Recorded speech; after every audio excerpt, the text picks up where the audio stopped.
Hai,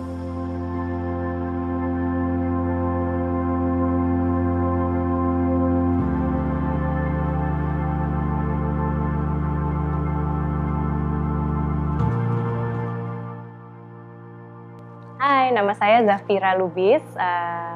Setelah 1,5 tahun menikah, alhamdulillah kami dikaruniai Alaya, putri pertama kami, dan sekarang usianya 2,5 tahun. Jadi proses awal menjadi seorang ibu itu buat saya tidak mudah. Pertama kali saya menikah, lalu langsung mendapat kehamilan pertama, tapi sayangnya waktu itu keguguran. Lalu untuk mencoba hamil lagi kita perlu waktu beberapa bulan dengan program dari dokter juga. Dan situ membuat kita jadi lebih appreciate ya untuk ternyata memang rezekinya itu tidak semudah itu untuk didapatkan gitu. Kita perlu lebih berusaha lah untuk mendapatkan anak. Di minggu ke-34 sekitar 8 bulan itu saya mengalami preeklamsia, yaitu tekanan darah tinggi yang diakibatkan oleh kehamilan. Di situ itu cobaan banget buat saya dan suami karena 3 hari setelah didiagnosis kena preeklamsia saya harus operasi dan Alaya waktu itu umurnya baru 34 minggu, jadi rasanya khawatir banget. It happened so fast gitu, cepet banget terjadinya. Dari didiagnosis langsung masuk kamar bersalin, Arlo pulang dari kantor langsung menyusul ke rumah sakit, 3 hari diobservasi dan dokter memutuskan harus dioperasi segera.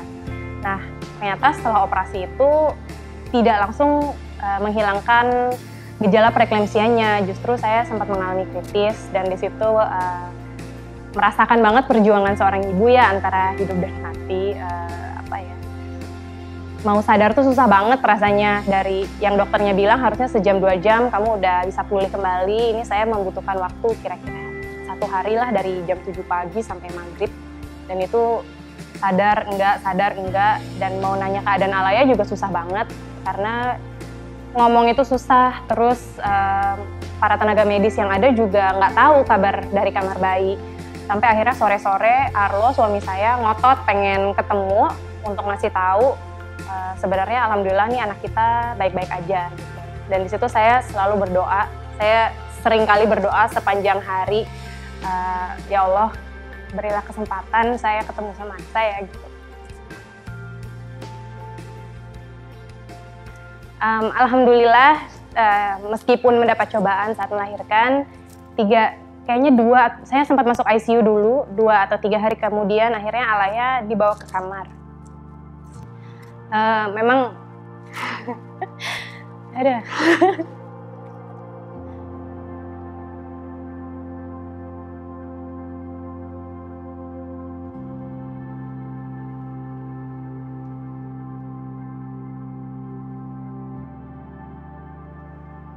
di situ saya merasa Allah itu maha baik ya.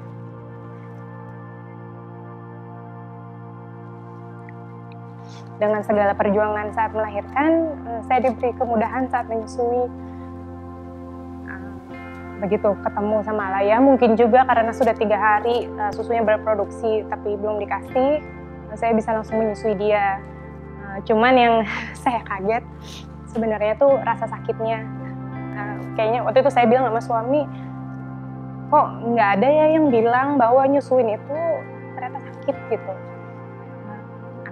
Kayaknya kalau di film-film begitu ditempel langsung ibunya senyum-senyum, bapaknya senyum-senyum, anaknya langsung bisa menyusui. Dan itu proses rasa sakit itu saya alami kira-kira 2 bulan pertama sih, sampai lukanya benar-benar sembuh. 2 bulan pertama itu rasanya sakit banget, dan itu udah melewati luka-luka, dan katanya pakai apa sih, krim lanolin itu nggak ngaruh deh buat saya gitu. Alhamdulillah supply-nya itu banyak, tapi kayaknya memang oversupply. Jadi Alaya itu karena prematur juga, mungkin kombinasi dari lambungnya belum sempurna. Setiap nyusuin tuh dia dulu pasti gumoh gitu, either gumoh sedikit maupun yang sampai muncrat gitu, projectile vomit. Dan itu cukup membuat panik, dan selain itu dia juga kolik, yang saya juga baru tahu setelah kolik itu selesai.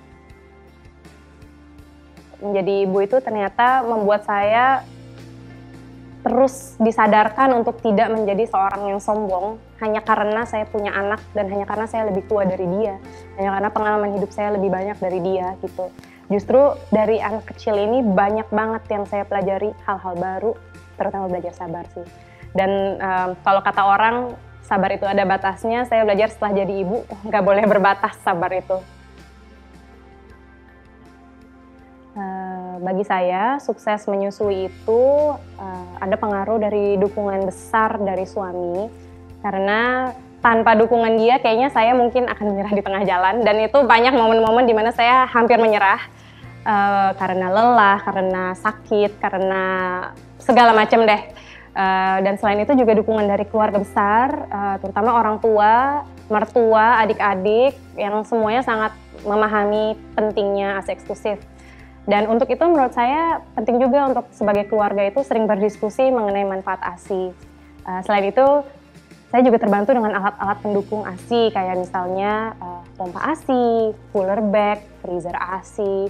Lalu udah gitu baju menyusui sih. Dan itu membuat saya semangat ASI karena Alaya dulu tidak mau pakai nursing cover, pakai penutup menyusui. Karena kalau di muka umum itu saya mengalami kesulitan ya kalau dia mau menyusui tapi selalu dibuka-buka nursing covernya. Dan di situ saya merasakan manfaatnya untung punya baju menyusui gitu. Jadi bisa menyusui dengan modest lah, tidak ada yang terbuka dan anak juga jadi lebih nyaman gitu.